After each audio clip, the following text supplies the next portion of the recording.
There are moments in life when time seems to stand still, when a sudden realization hits you so hard that even breathing becomes a struggle. That evening, as I sat in my apartment gazing at the engagement ring I had carefully chosen, I felt an overwhelming weight on my chest. It was meant to be a night of joy and celebration, yet it turned into the moment I felt everything slipping away. I had always been a believer in true love, not the fairy tale kind, but the enduring kind that weathers life's storms. So when I met Alan, I was convinced she was more than just beautiful. She was captivating, radiating warmth wherever she went. I loved her with a depth I had never experienced before. But I soon realized that love is only as strong as the honesty that sustains it. The truth came crashing down on me in a way I never anticipated. I wasn't prying or suspicious. I was consumed with thoughts of making my proposal flawless. All day I had been rehearsing in my mind. In my mind I kept rehearsing how I would say the words. I wanted it to be special. I wanted her to remember it forever, and she would just. Not in the way I had imagined. It was an accident. Her laptop was open on the couch, and a notification popped up on the screen.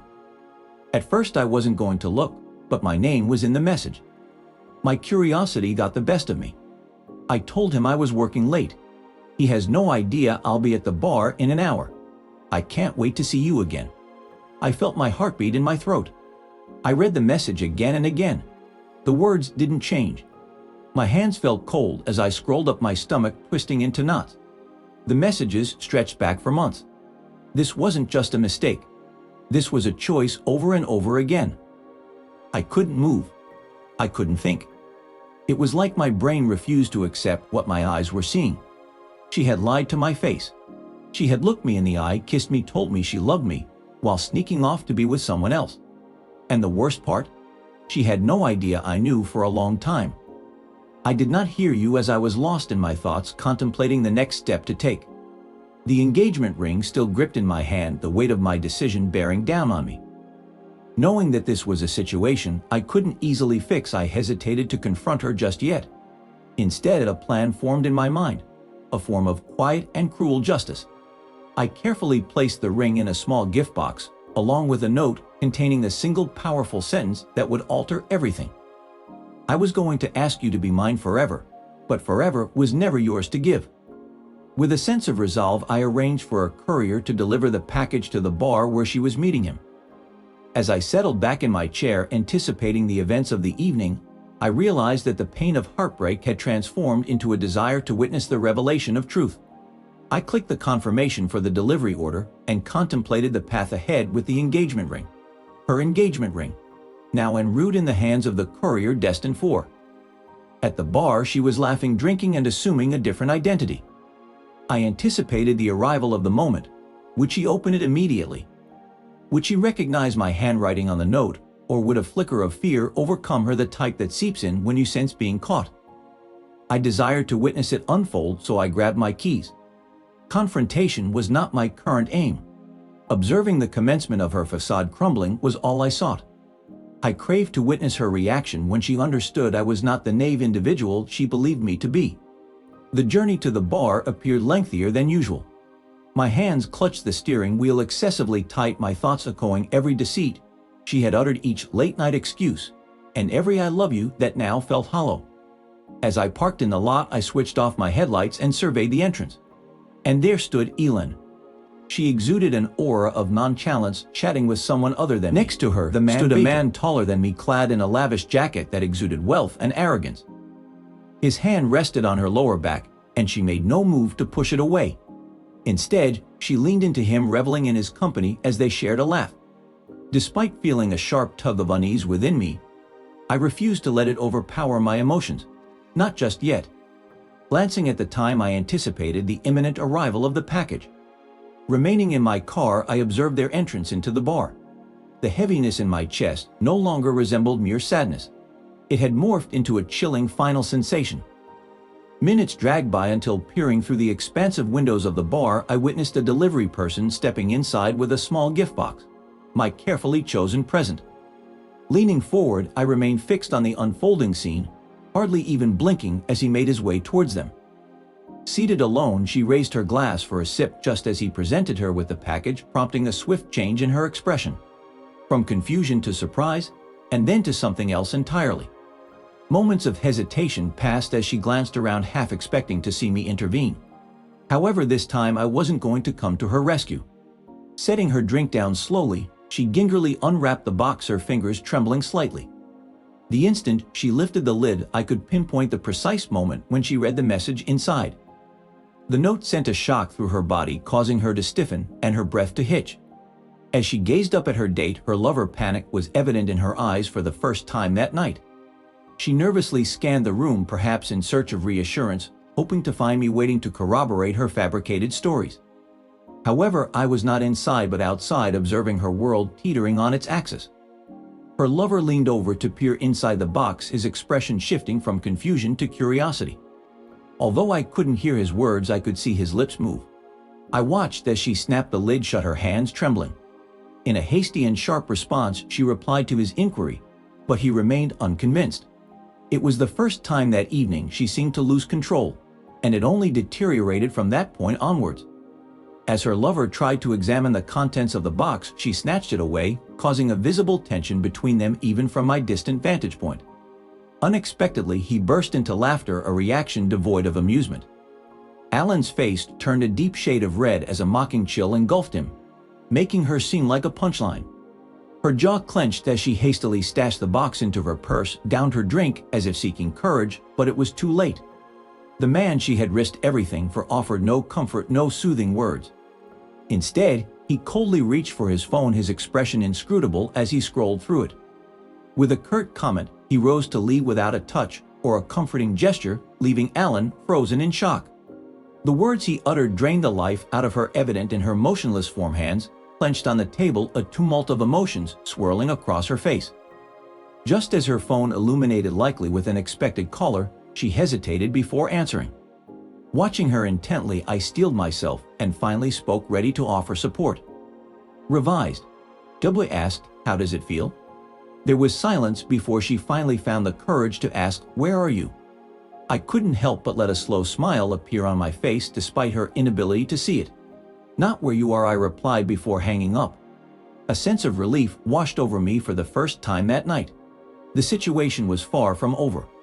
But in her solitude, she remained unaware of what was to come next. As I sat back in my seat observing her through the window, she clutched her phone tightly, her face pale and fingers trembling. The panic emanating from her was almost tangible through the glass. She had deceived me for months, sneaking around and constructing a web of lies. Now the fragile world she had meticulously constructed was unraveling before her eyes. I wasn't finished yet. Though I could have departed, leaving her to face the consequences alone, an unresolved feeling nagged at me. I needed to uncover the depths of her deceit, and I knew I had one more move to make. I moved away from her line of sight and took out my phone. I felt the urge to inform someone about the situation, and in that moment I decided to call her sister Vera. Despite Vera warning me before about her sister's imperfections, I had dismissed her concerns as sibling protectiveness. Curious about what Vera would say now, I searched for her contact and hesitated before finally dialing her number. The phone rang a few times before she answered in a groggy voice, indicating she had just woken up. I started the conversation, calmly asking for her opinion, but her response was not what I had hoped for. I urged her to reveal how long she had been aware of the situation, but there was only silence on the other end. Since the start, she admitted quietly. I felt my grip tighten on the steering wheel. "Since the start, yeah," she said, sounding genuinely guilty. "I didn't know how to tell you. I wanted to, I swear, but she made me promise. She said it was just a phase, that she'd stop." I let out a hollow laugh. "A phase? She swore she loved you." Vera continued, her voice pained. "She told me you were the best thing that ever happened to her, but she still betrayed me." Vera didn't respond right away, and when she did, her voice was small. Yeah, the weight of her words settled deep in my chest. I had been lied to, not just by her alone, but by the people closest to her, people who could have warned me, who could have given me a chance to walk away before I put everything into this relationship. But they hadn't. I took a slow breath, forcing my emotions down. I couldn't lose control now. Instead, I asked the only question that mattered. Who was he? Vera hesitated. I could hear her debating whether to tell me, whether it would make things worse. I already knew it would. I froze. "Archer." The name hit me like a punch to the gut. It wasn't just some random guy. He wasn't some stranger Alan had met at a coffee shop. No, Archer was someone I knew, someone I trusted. And the moment I realized who he was, I knew this was far from over. I gripped the phone tighter, my knuckles turning white. Archer, I repeated, my voice coming out hoarse like the name itself was poison in my throat. Vera exhaled shakily. I'm so sorry. I wanted to tell you sooner, I swear I did. But I didn't know how. And she kept saying? I tuned her out. My mind was already spinning, replaying the past few years like a movie on fast forward. Archer wasn't just some guy. He wasn't a stranger. He was my friend. Not my best friend, not someone I saw every day, but a friend nonetheless. We had shared drinks, laughed over inside jokes, sat at the same table during group dinners. He had met my family, shaken my hand, congratulated me on my promotion. And the whole time he had been sleeping. With Alan, my stomach churned and my breath felt erratic. I asked once more, already anticipating a response I wouldn't welcome. Vera hesitated before finally answering. 2 years. The words hit me like a ton of bricks, threatening to shatter the future I had been envisioning with Alan. While I had been meticulously planning our life together, saving for a ring and believing in our forever, Vera had been investing her time, body, and love in another man. Archer. As I struggled to compose myself, my hands trembling, I realized the magnitude of the deception. Sending her that ring had been only the beginning of my plan, but now I understood that her betrayal ran deeper than I had imagined. She hadn't just cheated, she had crafted an entire second life. Are you okay? Vera's voice pierced through the turmoil in my mind, genuine concern evident in her tone. You're scaring me. Swallowing back the fiery rage bubbling up inside me, I forced a facade of composure. I'll be fine. Please don't do anything reckless, she implored. A bitter laugh escaped me. Don't worry, Vera. I won't be breaking any laws. The silence that followed hung heavily in the air, laden with unspoken tension. I didn't respond as my mind immediately started planning the next steps. I knew I needed more than just a confrontation. I needed concrete evidence that would shatter the perfect facade Alan and Archer had constructed. Determined to uncover the truth, I concluded the call with Vera and began analyzing Archer's social media activity. If there was even a hint of his past recklessness, it would guide me towards the proof I sought. As I scrolled through his profile, filled with party snapshots, gym mirror selfies, and cryptic posts about embracing life, a particular tagged location caught my attention. An extravagant hotel that seemed out of place for someone like Archer. Opening the post, I was met with a flurry of comments joking and applauding his lifestyle, hinting at secrets he might be hiding. Clenching my jaw in determination, I clicked on the tag location, scanning through the photos shared by others. And then I stumbled upon something significant. Her image was not fully revealed, but it was still visible in a mirror selfie captured by an unknown girl at the hotel. The figure standing next to Archer in an unfamiliar dress generated a mix of confusion and resolve within me. This photo was undeniable evidence.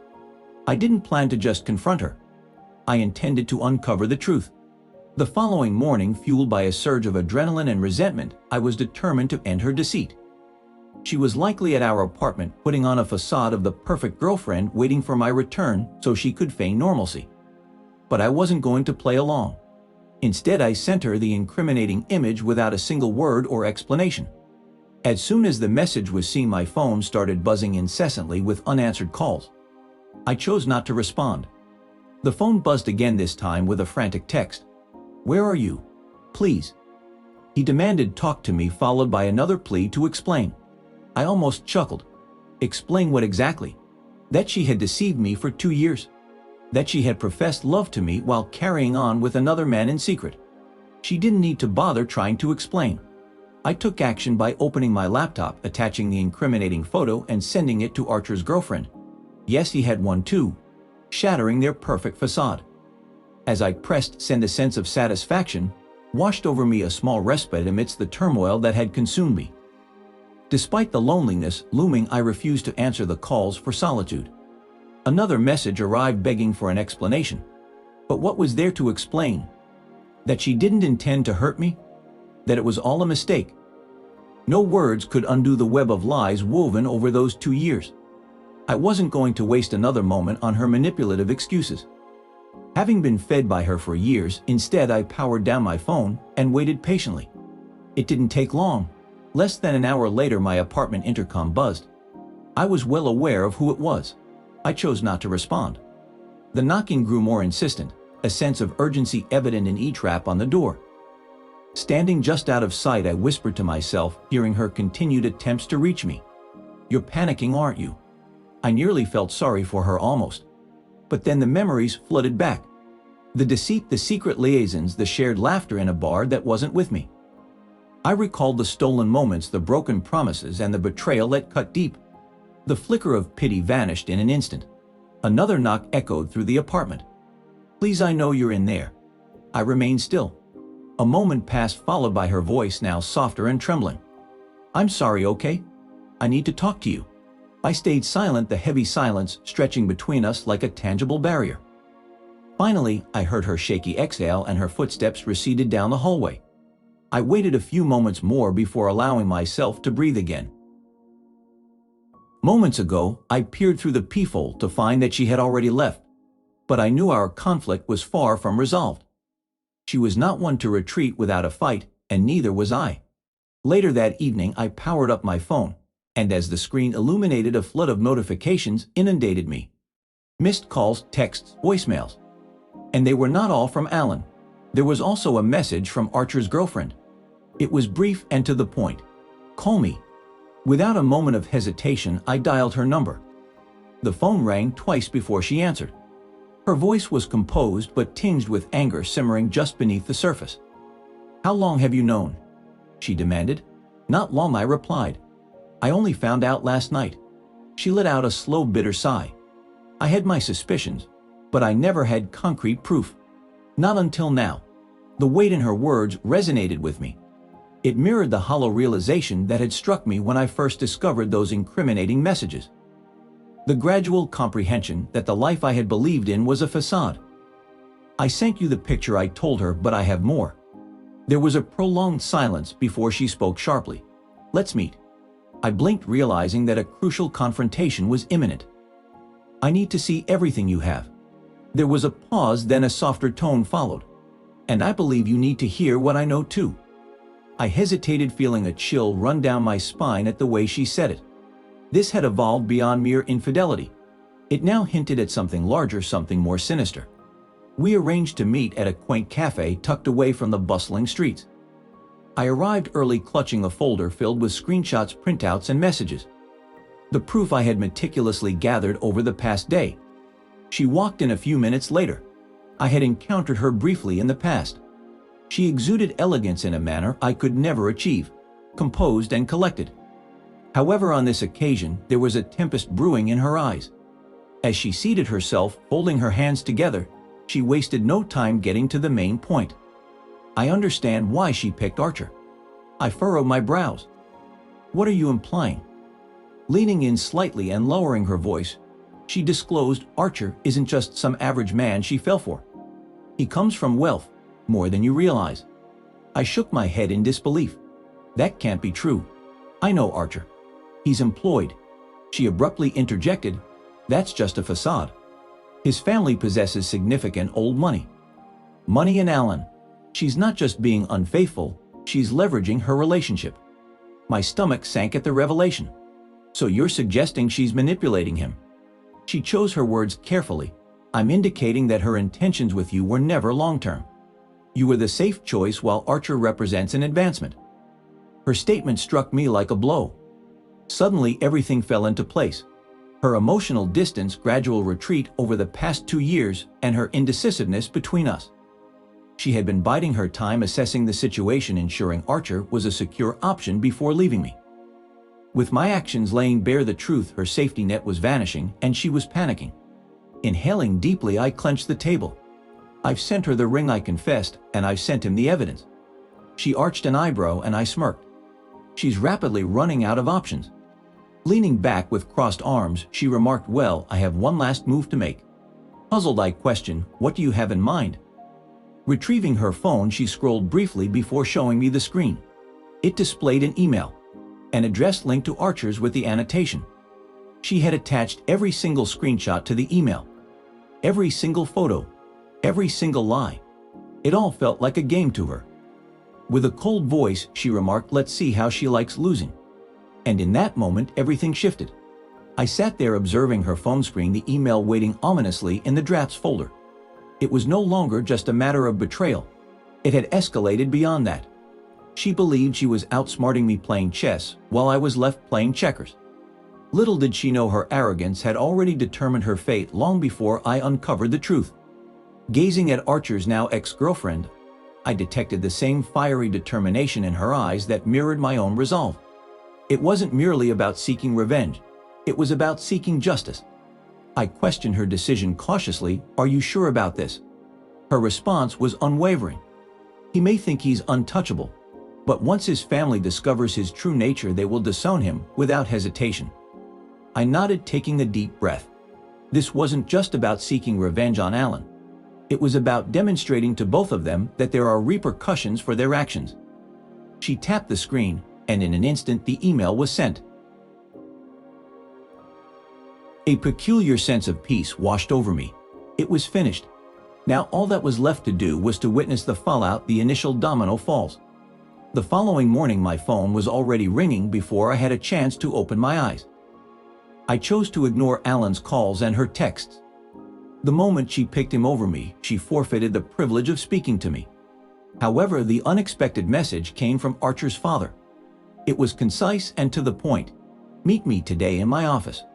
It almost made me chuckle. This man, a powerful businessman who likely only cared about profits, was suddenly interested in hearing what I had to say. And so I decided to go. His office was exactly as I had imagined. Sterile, opulent, and stifling. He didn't bother with small talk. I sat down as he pushed a printed stack of the email across the desk. "Is all of this true?" he asked, locking eyes with me. After a moment of contemplation, I responded with a simple yes. He let out a sigh, massaging his temples. "You know what my son told me last night?" I shook my head. He said it wasn't serious, just a fling. His tone grew grim. "But 2 years isn't a fling, 2 years is a relationship." I remained silent. Leaning forward, he continued, "I don't tolerate liars, and I won't stand for anyone who disrespects my family." After a pause, he declared, "He's out just like that." The man who had disrupted my relationship, thinking he could act without consequences, had lost everything. I nodded, expressing my gratitude for sharing this with me. However, as I started to leave, his next words halted me in my tracks. "Ilan is calling him."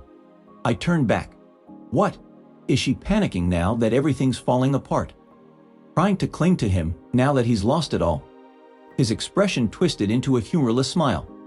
She's desperate to hold on to him. I chuckled and shook my head. Good luck to her, because Ilan wasn't in love with Archer, she was in love with his wealth. And now there's nothing left. She didn't mention anything about leaving. Afterwards, she seemed preoccupied salvaging the pieces of her life. Eventually, she appeared at my door. Despite hesitating, I decided to see her, as I wanted to know the truth. She looked worn out, with dark circles under her eyes and disheveled hair. She struggled to speak. "Can we talk?" I stood at the doorframe, asking what about. Fake tears welled up in her eyes. "You weren't supposed to find out like this." I couldn't help but chuckle. How else was I supposed to find out, Ilan? When you married him? When you had his children? She flinched. It wasn't like that. I retorted, it was exactly like that. Her voice shaky, she admitted, "I was going to tell you eventually." I inquired, before or after I proposed. There was a pause. Her lip quivered. I made a mistake. I disagreed, shaking my head, feeling a sense of liberation. You made a choice. She gazed into my eyes. I miss you. Even though it should have caused pain, I felt a sense of relief. Instead of making me second-guess everything, her betrayal only elicited laughter from me. Stepping back, I gestured behind me, showing her what she had missed. The man she betrayed and a life she abandoned. I questioned if she missed having a safety net, now that Archer was out of the picture. Her silence spoke volumes, confirming my suspicions. Exhaling deeply, I reached into my pocket and pulled out the engagement ring I had planned to give her, the same one I had sent to her at the bar. Placing it in her hand with a cold smile, I remarked, "Here, a token of everything you have lost." With that, I closed the door on her for good, looking ahead to the future I deserve. It took me a while to heal from the betrayal. Nights were filled with anger and questions of how I could have missed the signs. However, through that pain, I discovered that I wasn't broken or ruined by her actions. I wasn't defined by her betrayal. I was liberated. Months later, I found myself in a coffee shop, genuinely laughing with someone new, enjoying a sense of freedom and possibility. Questioning my value? I used to gaze at Alan in that same way before realizing my worth. As I extended my hand across the table, experiencing genuine emotions, after a long time, I had a revelation. Losing Alan wasn't the worst event in my life. It was the greatest. It guided me here. To something superior, to someone superior, to a future where I wasn't second best. I was a priority. And after 2 years, I finally felt alive again,